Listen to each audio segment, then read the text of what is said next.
Hello everyone, आप सभी का स्वागत है मनीष एकेडमी यूट्यूब चैनल पर। आप सभी कैसे हैं? उम्मीद करते हैं आप सभी अच्छे होंगे और आपकी पढ़ाई एकदम जबरदस्त चल रही होगी।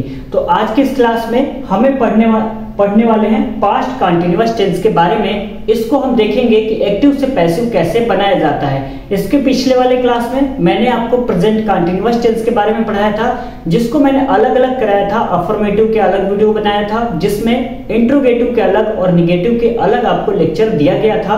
अभी तक आपने उस वीडियो को नहीं देखा है तो देख लीजिएगा, प्लेलिस्ट बना हुआ है तो आपको वहां से वॉच कर लेना होगा, ठीक है। और देखिए, टेंस आपको आना ही चाहिए यदि आप वॉइस को सीखना चाहते हैं तो उस क्लास को भी आप सभी कर लीजिएगा। ज्यादा बड़ा वीडियो नहीं होता है, 13 से 14 मिनट का होता है। तो जैसे ही ये क्लास फिनिश होता है उसके साथ में क्या करिएगा, टेंस की जो क्लासेस हैं उसको भी कंप्लीट साथ में करते रहिएगा, ठीक है। इससे आपको ही बहुत ज्यादा मदद मिलेगी एक्टिव से जब आप पैसिव बनाएंगे। तो चलिए आज की क्लास में हम स्टार्ट करते हैं पास्ट कंटीन्यूअस टेंस। इसमें आपको सबसे पहले क्या देखना होगा, एक्टिव वॉइस का स्ट्रक्चर देखना होगा, ठीक है। और आप सभी को ये पता होगा कि एक्टिव वॉइस का स्ट्रक्चर आएगा कहां से, तो वो आएगा आपका टेंस से। यदि आपने टेंस को बहुत अच्छे तरीके से पढ़ रखा है तो बहुत आसानी होने वाली है एक्टिव वॉइस का स्ट्रक्चर लिखने में। देखिए इसमें आता क्या है, सबसे पहले आपको पास्ट कंटीन्यूअस टेंस के बारे में जान लेना चाहिए। देखिए इसमें जो आपका स्ट्रक्चर है ना, वो सबसे पहले क्या आएगा, सब्जेक्ट आएगा और वॉज और वर्ब का प्रयोग होगा। और कंटीन्यूअस यहाँ पे लिखा हुआ है तो मेन वर्ब की आईएनजी फॉर्म तो आने ही वाली है और साथ में ऑब्जेक्ट का प्रयोग होगा, ठीक है। क्या आएगा, सबसे पहले आएगा सब्जेक्ट। क्या आएगा, सब्जेक्ट आएगा। उसके बाद में क्या आएगा, वॉज या तो वर आएगा, ठीक है, वॉज या तो वर आएगा। उसके बाद में आएगा मेन वर्ब की आईएनजी फॉर्म, मेन वर्ब की आईएनजी फॉर्म, और उसके बाद में ऑब्जेक्ट आएगा, ठीक है। यानी कि जो एक्टिव वॉइस का स्ट्रक्चर है ना, वो आपका टेंस से ही यहाँ पर लिखा गया है। टेंस आपको आता है तो बहुत बढ़िया बात है, नहीं आता है तो एक बार जरूर कंप्लीट कर लीजिएगा, क्योंकि एग्जाम में कभी कल क्या हमेशा ही आता है, आपको ट्रांसलेशन बनाने के लिए मिलता है। तो वो आप ट्रांसलेशन कैसे बनाएंगे, जब तक आपको टेंस नहीं आएगा आप ट्रांसलेशन भी नहीं बना पाएंगे और एक्टिव से पैसिव भी नहीं बना पाएंगे, और डायरेक्ट इनडायरेक्ट में भी आपको टेंस का प्रयोग देखने को मिल जाएगा, ठीक है। चलिए इसको हम क्या करते हैं, पैसिव वॉइस में इसको हम चेंज करते हैं। क्या करना है, पैसिव वॉइस में चेंज करना है।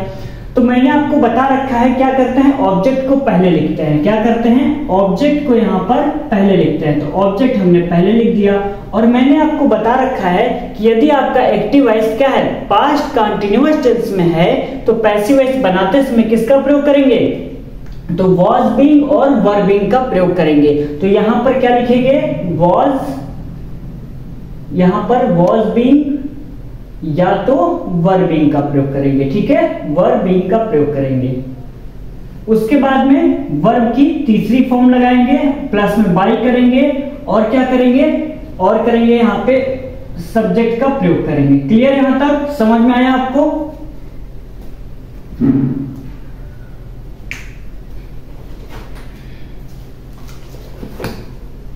यहां तक आपको समझ में आ गया?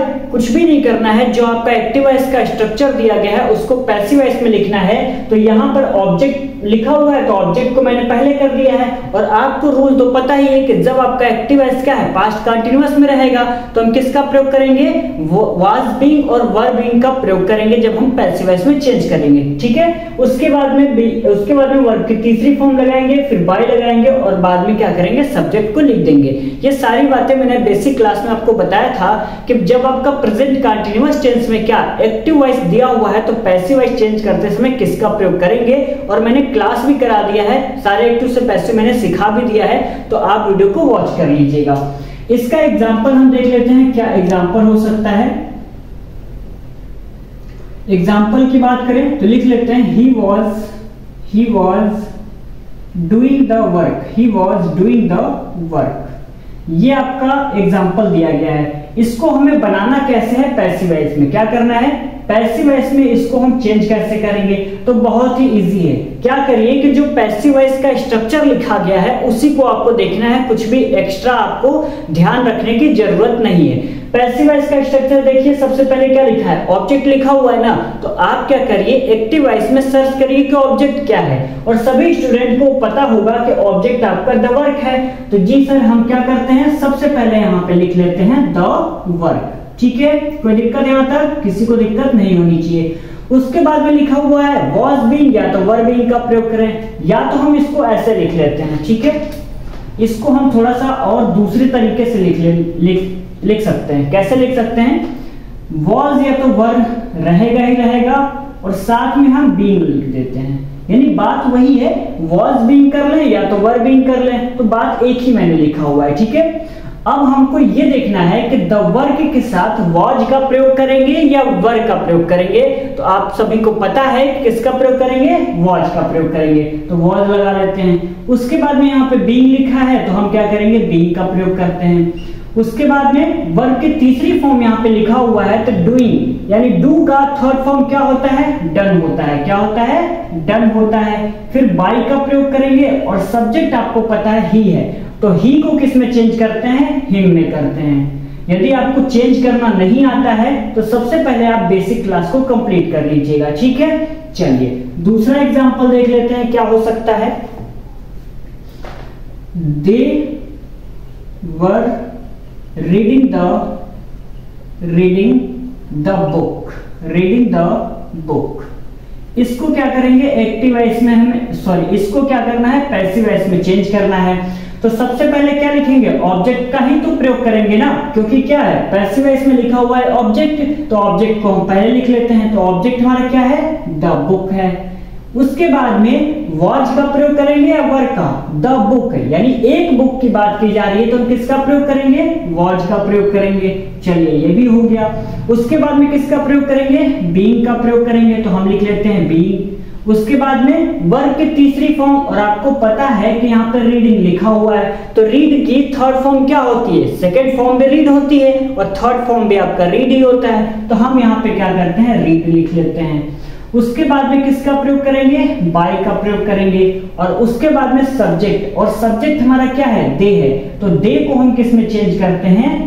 देम में चेंज करते हैं। ये आपका क्या है? पैसिव वॉइस में कंप्लीट हो गया है। ठीक है, एक बार फिर से देख लेते हैं। लिखा हुआ है दे वर रीडिंग द बुक, तो ऑब्जेक्ट आपको पहले यहाँ पे लिखा हुआ है ना पैसिव वॉइस में, तो ऑब्जेक्ट को पहले लिखना है, तो द बुक हमको पहले लिखना है, तो लिख दिया द बुक। उसके बाद में वॉज या तो वर लगाना है। तो आप देख लीजिए कि जो ऑब्जेक्ट को आपने सब्जेक्ट बनाया है वो एक वचन है और बहुवचन है, उसके अनुसार लगा लीजिए।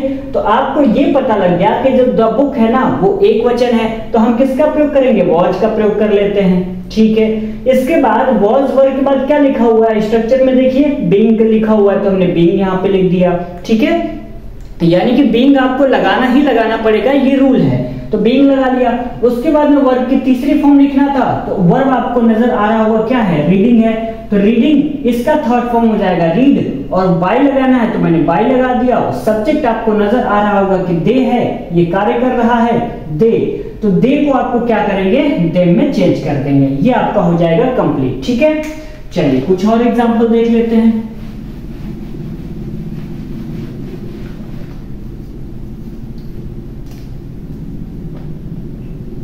लिखा हुआ है he was doing, she was doing, ही तो हो गया है ना, सी वाला कर लेते हैं।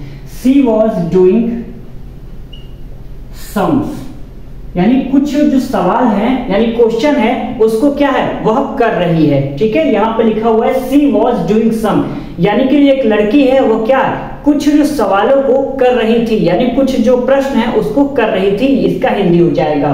तो इसको पैसिव वॉइस में कैसे बनाएंगे? सबसे पहले क्या लिखना है? ऑब्जेक्ट लिखना है, और ऑब्जेक्ट आपको पता है ना क्या है? लिखा हुआ है सम्स, तो यहां लिखेंगे सम्स। क्या लिखेंगे? सम्स। अब बताइए यहाँ पे वॉज लगाएंगे या वर लगाएंगे? तो आपके दिमाग में तुरंत आना चाहिए कि जो मैंने ऑब्जेक्ट को सब्जेक्ट बनाया है ना वो आपका बहुवचन में है। क्या है? बहुवचन में है, तो हम किसका प्रयोग करेंगे? वर का प्रयोग करेंगे। आप एग्जाम में ना जल्दबाजी में ऐसा मत कर दीजिएगा कि जहां वॉज लगाना है वहां वर लगाते हैं, जहां वर लगाना है वहां वॉज लगाते हैं, तो आप कहिएगा कि सही तो करके आए थे, एग्जाम में गलत हो गया। तो ऐसा है, तो आप ना ध्यान से पढ़कर तब क्वेश्चन को सॉल्व किया करें। ठीक है, अभी यहाँ पे बहुत सारे स्टूडेंट कॉपी में यदि नोट्स बना रहे होंगे तो वॉज का प्रयोग किए होंगे। अरे भैया क्यों वॉज का प्रयोग होगा?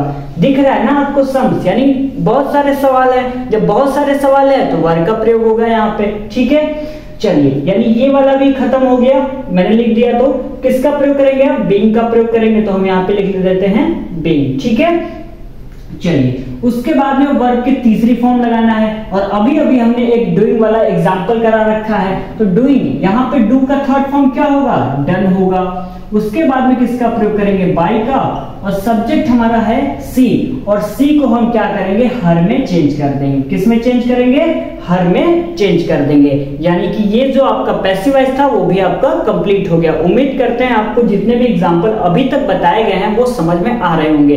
नहीं आ रहा है तो कोई बात नहीं है, एक दोबारा इस वीडियो को देखिएगा और अच्छे तरीके से समझने का प्रयास करिएगा, और साथ में नोट्स को जरूर बनाइएगा। और जैसे ही क्लास समाप्त हो जाता है ना, तो आप क्या करिएगा, कुछ सेकेंड मतलब कुछ मिनट का ब्रेक लीजिए, आधा घंटा। उसके बाद जो नोट्स आपने बनाया है उसको रिवीजन करिए। रिवीजन करने के बाद क्या है, आपके बुक में जो एक्टिव से पैसिव दिए गए हैं, यानी कि पास्ट कंटीन्यूअस टेंस की मैं बात कर रहा हूं, पास्ट कंटीन्यूअस टेंस वहां पे सर्च कर लीजिए, बुक में कहीं पे दिया गया होगा, वहां से एक्टिव से पैसिव उठाइए और उसको सॉल्व करने की कोशिश करिए। ठीक है, इससे होगा क्या कि आपने जो रिवीजन किया है वो अच्छे तरीके से और बेहतर हो जाएगा। नहीं आप कर पाते हैं, यदि आप पैसिव वॉइस में चेंज नहीं कर पाते हैं तो क्या करिए, रूल को दोबारा पढ़िए। फिर भी नहीं समझ में आता है तो एक नीचे कमेंट कर दीजिए कि सर ऐसा है कि हमें ये वाला चीज समझ में नहीं आ रहा है, या ये एक्टिव वॉइस है वो हमसे पैसिव वॉइस बन नहीं पा रहा है, तो हम क्या करेंगे, उसको अगले क्लास में बताने की कोशिश करेंगे। ठीक है, ये सारे काम आप घर पे आराम से कर सकते हैं। यदि आपको समझ में आ रहा है तो बहुत बढ़िया बात है, केवल आप प्रैक्टिस करने पे ध्यान दें और उनको अच्छे तरीके से पढ़ लें। ठीक है, चलिए एक और एग्जांपल देख लेते हैं कि हो क्या सकता है। लिखा हुआ है she was writing a letter. क्या है, she was writing a letter, she was writing a letter. इसको क्या करना है, पैसिव वॉइस में हमें चेंज करना है। तो आप सभी को पता लग गया होगा कि सबसे पहले करना क्या है, तो ऑब्जेक्ट को लिखना है। जैसे ही आपको एक सेंटेंस दिखाई देता है ना, तो आपके दिमाग में तुरंत ये बात आनी चाहिए कि सबसे पहले हमें ऑब्जेक्ट को लिखना है। क्या करना है, सबसे पहले ऑब्जेक्ट को लिखना है। तो चलिए, ऑब्जेक्ट हमारा क्या है, और लेटर है। क्या है, और लेटर। दूसरी बात हमें यह ध्यान रखनी है कि जो हेल्पिंग वर्ब दे रखा है ना, उसकी जगह पर कौन सा हेल्पिंग वर्ब और कौन सा रूल लगने वाला है। जैसे ही हम पढ़ रहे हैं पास्ट कंटीन्यूअस टेंस, तो आपको पता है कि एक्टिव में वॉज या तो वर आएगा, तो इसके जगह पे क्या प्रयोग करेंगे ये आपके दिमाग में तुरंत आने ही आना चाहिए। ठीक है, चलिए यहाँ पे किसका प्रयोग करेंगे, वॉज बीइंग का प्रयोग करेंगे। किसका प्रयोग करेंगे, वॉज बीइंग का, यानी ये वाला मैंने लिखा और ये वाला लिख दिया। उसके बाद में किसका प्रयोग करेंगे, वर्ब की तीसरी फॉर्म का प्रयोग करेंगे। और राइटिंग लिखा हुआ है तो राइट की थर्ड फॉर्म क्या होती है, तो वो होती है रिटन। क्या होती है, रिटन होती है। क्या होती है, रिटन होती है। उसके बाद में किसका प्रयोग करेंगे, तो बाय का प्रयोग करेंगे। और उसके बाद में सब्जेक्ट, और सब्जेक्ट आपको नजर आ रहा होगा कि सब्जेक्ट क्या है, सी है। और सी को किस में चेंज करते हैं, अभी अभी मैंने आपको बताया, सी को किस में चेंज करते हैं, हर में चेंज करते हैं। क्लियर यहां तक।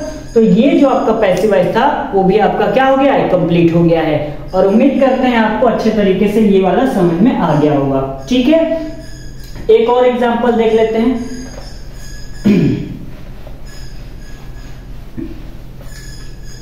लिखते हैं दे वर वॉचिंग अ मूवी। इसको आप सभी बताइए पैसिव वॉइस में कैसे चेंज करेंगे।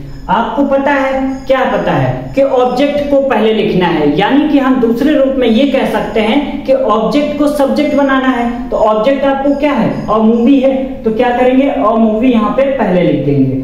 और यहाँ पर आप बताइए वॉच का प्रयोग करेंगे, वर का प्रयोग करेंगे, तो वॉच का प्रयोग करेंगे। बहुत बढ़िया बात है। साथ में किसका प्रयोग करेंगे, बीइंग का प्रयोग करेंगे। और वॉच की थर्ड फॉर्म क्या होती है, वॉच्ड होती है। उसके बाद में किसका प्रयोग करेंगे, बाय का। और सब्जेक्ट आपको दिख रहा होगा दे को किस में चेंज करते हैं, देम में चेंज करते हैं। ये आपका पैसिव वॉइस बन गया। देखिए आप क्या है ना, जितने ज्यादा आप प्रैक्टिस करेंगे और जितना ज्यादा आप रिवीजन करेंगे, उतनी ज्यादा आपकी जो स्पीड है ना वो तेज होती जाएगी। यानी कि मैंने आपको एक सेंटेंस यहाँ पे लिखा, तो यदि आप पहली बार पढ़ रहे हैं और आपको बनाना नहीं आता है तो हो सकता है आप धीरे धीरे इसको बनाएं, रूल को पढ़ पढ़ के बनाएं, लेकिन जब आपको हैबिट हो जाएगी ना, तब आप जैसे ही देखेंगे तुरंत आपके दिमाग में आएगा, अच्छा ऑब्जेक्ट को सब्जेक्ट बनाना है तो हमने तुरंत बना लिया। हेल्पिंग वर्ब की जगह पे क्या प्रयोग करना है, वॉज आया है तो वॉज बीन का प्रयोग करेंगे। उसके बाद में वर्ब की तीसरी फॉर्म बाय, उसके बाद सब्जेक्ट। तुरंत आपके दिमाग में ये चीजें आने लगेंगी, ठीक है। और ये चीजें लाने के लिए दिमाग में क्या करना है, सबसे ज्यादा रिवीजन और प्रैक्टिस करना है, ठीक है। तो आज की क्लास में बस इतना ही। उम्मीद करते हैं आपको अच्छे तरीके से समझ में आया होगा। तो कल की क्लास में नेगेटिव और इंट्रोगेटिव करने की कोशिश करेंगे, ठीक है। यदि वीडियो आपको पसंद आया तो प्लीज इस वीडियो को लाइक कर दीजिएगा। और यहाँ पे क्लास 12th के लिए बायोलॉजी की क्लास अपलोड की जाती है, और केवल इंग्लिश मीडियम वाले बच्चों के लिए, तो आप सभी उसको भी वॉच कर सकते हैं। प्लेलिस्ट बना हुआ है तो आप एक बार चेकआउट जरूर कर लीजिएगा। मिलते हैं कल की क्लास में, तब तक के लिए बहुत बहुत धन्यवाद।